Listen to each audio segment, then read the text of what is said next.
What's up, everybody? It's Man of Low Moral Fiber here. My name's Luke, and welcome to episode 10 of my Overpower Level 8 Melee Zer0 playthrough.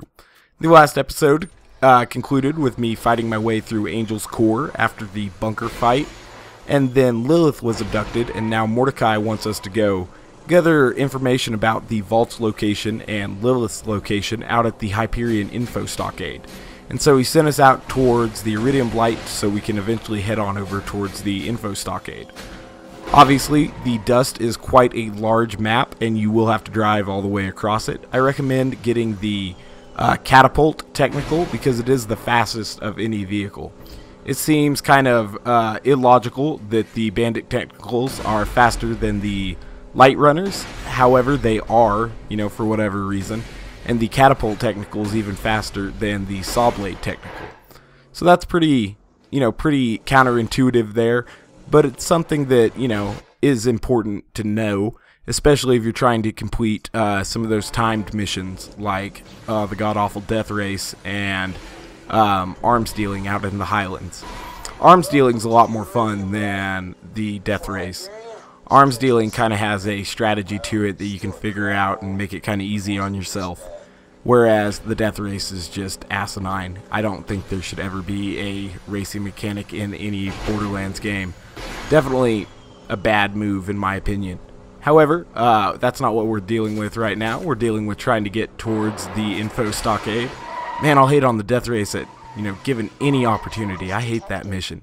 Anywho, so we're going to trigger the little voice there that tells us that we are locked out of the Info Stockade, that the bridge will not allow us to cross it, and at this point Brick will conceive the idea that we need to go to the Sawtooth Cauldron and steal some explosives from a rival bandit gang called the Sawteeth, or Sawtooth. Is that right? Yeah, just the Sawteeth. Anywho, we're gonna head on over there now. To get over there, just drive back towards the main part of the map. I recommend driving around as opposed to using the gate that you have to kind of wait for it to open.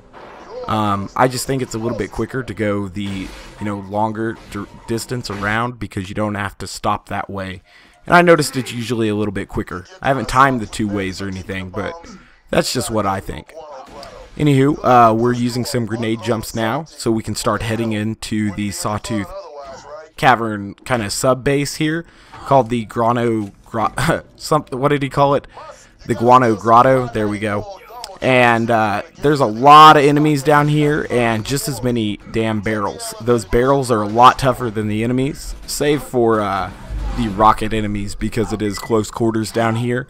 And some of the rocket nomads or blaster Goliaths, I think they're called heavy nomads, can play real havoc in this section. I'm going to play it pretty safe here. I don't want to go down. And what I'm going to do is pull out the Norfleet and blow up some of these barrels over here. I knew this was going to be a very aggravating section of this run. And so during this portion, I'm playing very, very conservatively. There have been portions of this playthrough where I played very aggressively and really, rushed through some things. Now that I'm all the way to Sawtooth Cauldron, though, this is probably the hardest part of the game, I'd say. Is that accurate? Maybe. The hardest mobbing section of the game, I'd say at least. This area, or this little section, requires you to fight a lot of enemies in, several different locations in an area where, for Melee Zer0 especially, it's very precarious. There are mad barrels on this map. I don't know who the level designer was for this particular map or anything, but they had a high affection for stationary exploding objects, such as those barrels and the propane tanks. It makes it very difficult for Melee Zer0, where your main opposition, your most feared enemy, are the random fire and slag and corrosive barrels that are littered around the map. Explosive barrels and shock barrels too, all of them. Especially, not limited to just barrels, but those little propane tanks as well. All of those things will take you out in an instant just because you try to strip your shield and kill an enemy and you didn't realize that barrel was there. So definitely be on the lookout for those if you're trying to play as Melee Zer0 in the Sawtooth Cauldron. If you're playing co-op, you can kind of use the cover your co-op provides to, use a large area of effect gun and E-Tech rocket launcher probably to go ahead and blow up all of those barrels. That's what I do at a few different times during this little section of gameplay here. When I know I'm entering an area with just an illogical amount of barrels, I'm going to go ahead and shoot a Norfleet a couple times in that area to make sure all the barrels are blown up before I start trying to strip my shield and killing enemies. Obviously, Borderlands, the pre-sequel, has been confirmed now. There were, I think, a rather small site, quote-unquote, leaked it first, and I think they actually broke the press date just a little bit on that. But it was obvious that Gearbox and 2K were getting ready to tell everybody about it, because once that smaller site had kind of leaked it, bigger sites like IGN were then, free to go ahead and post their stuff, which was, already produced and everything. It wasn't something that they hadn't yet done. They already had all this stuff. I think Rev3 had some stuff too, and a lot of people had known about this game for a while within the gaming news sector of the community and stuff, I guess, the people who usually know about things first. So they'd been working on Borderlands the pre-sequel. When I say they, 2K Australia is covering most of the production with some help from the Gearbox team, or that's at least my understanding. And that's pretty exciting, kind of have an Arkham Origins type situation there. A lot of games do that these days. They take a nice, popular series and get a secondary studio to produce another version of the game concurrently with the main studio that's producing, so that they can kind of alternate releases. And I think they do this so that they can get more games out faster that are hopefully still of high quality and everything.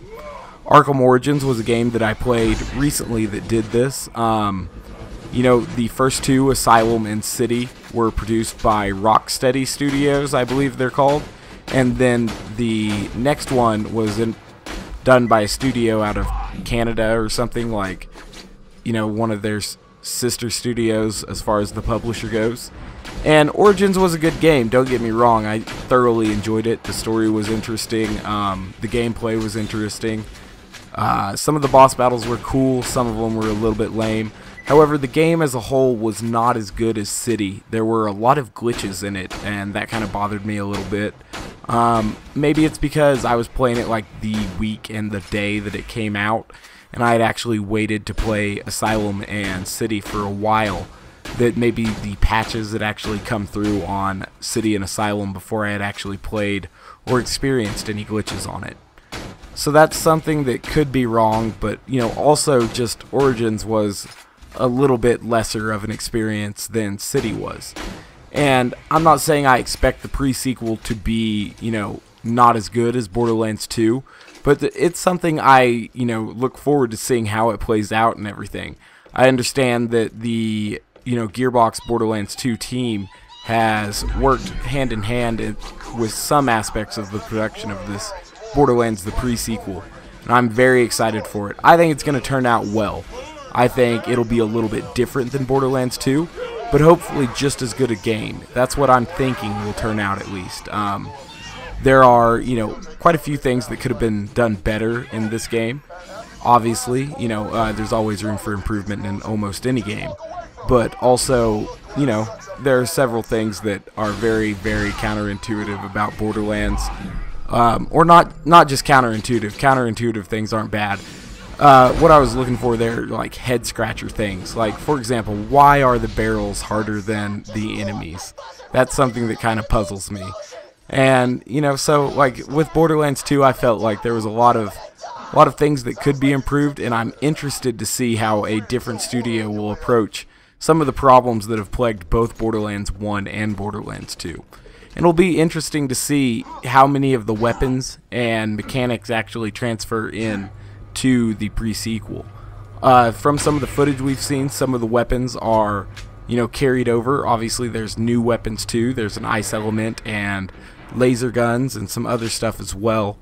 And it'll just be interesting to see how it all works out. For me, I think the concept and, just the way a Borderlands game works is going to be really fun, no matter, how different or the same it is to Borderlands 2, how different or similar it is to Borderlands 2. It's going to be fun to me no matter what, because I just really enjoy having a variety of weapons and different skill sets to play as, and just kind of work through all these enemies. Obviously, I'm still playing Borderlands 2 to this day, you know, and the next version of the game or iteration of the series is already well in production and will be released later this year. And Borderlands 2 will actually be 2 years old before too long. So that's pretty wild there. You know, I've been making videos on Borderlands 2 for almost a year now, which is pretty crazy in the grand scheme of things. You know, for me anyway. It's cool to know that I've reached almost a year of doing this stuff. It's working out pretty well. You know, I'm pretty pleased with it at least. Anywho, we've made it up to the top of the Sawtooth Cauldron now. I think this place is called the Buzzard's Nest. And what we're going to need to do here is kill all of these buzzards, or, you know, 5 of these buzzards at the very least. I think sometimes, if you spend enough time up here, there will actually be more buzzards that come. But they're from different areas of the map. 5 will spawn right here from the tower. And you have to kill all of these guys so that bricks slabs can come in and pick up these ammo charges that are about. What I'm going to do though is clear as many human enemies as I see first, and then start working on the buzzards. I can skirt the buzzards a little bit using the cover provided by the stage here, and I can't very well avoid some of those marauders and nomads, especially that one heavy nomad that was up there. What I'm going to do now is jump down and rebuy ammo. I had let the can go down, the little can elevator go down, for a couple reasons. One is I wanted to clear all the dudes up there and then signal dudes down here to spawn, so that hopefully by the time I go back up there, I won't have to fight any more human enemies, and I'll just have buzzards instead of bandits to fight. And it seemed to work pretty well. It kept the spawns from coming too bad while I try to deal with these buzzards. Obviously, as Melee Zer0, I'm not necessarily the best equipped for taking out these buzzards. Melee isn't the best option for killing them. Very difficult to actually get the execute on some of these guys, especially considering we're up here on this platform, and if we miss an execute, we could fall all the way to the bottom of Sawtooth, which we really don't want to do here. Or the Sawtooth Cauldron, excuse me. I'll use the corrosive Norfleet to start killing a lot of these buzzards. Makes it a lot easier when you can just shoot 3 giant area of effect orbs that are the right element against these buzzards. At overpower level 8, the fact that buzzards regenerate a lot of their health and everything because it's Ultimate Vault Hunter, and they do have a lot of health and damage reduction because it is OP8, it makes buzzards significantly more difficult to kill. They're not the toughest enemies in the world, but sometimes they can be a little bit difficult for Melee Zer0 because they'll immediately put you below health gate. And the only real way to get your health back above health gate is to have a perfect throw with a chain lightning. And sometimes that's a little bit difficult to do, especially if they're firing rockets or machine gun fire at you. It can kill you pretty easily, actually. So you have to watch out for these buzzards. Definitely a little bit tougher than, you know, they were at lower difficulties. That's the case for most enemies, but on buzzards it's very noticeable. What I'm going to do now is go ahead and pull out the pimpernel because I am out of rocket ammo, or at least very close to out of rocket ammo, and I need to kill this last buzzard. Go ahead and try to get slag on this buzzard, which will help us kill it very easily, or a lot more easily, I should say. There we go. Now I'm out of Norfleet ammo, so I'll have to switch to the pimpernel here. Go ahead and try to get my health back with this chain lightning. See how, like I was saying, that's a little bit tough, and if he was firing more quickly at me there, that could have turned out poorly for me. I'm going to equip the corrosive Lyuda now, so that hopefully I can kill this buzzard very easily. The sniper rifles work out very well for killing buzzards if you can hit those critical hits. Both the pimpernel and the Lyuda work out very well.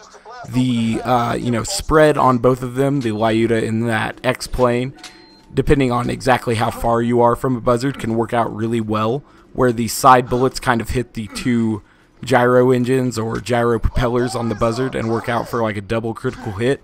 And with the pimpernel, you can also get those pimpernel sweet spot, like multiple critical hits plus bore on the buzzards that can sometimes kill them in one hit as well.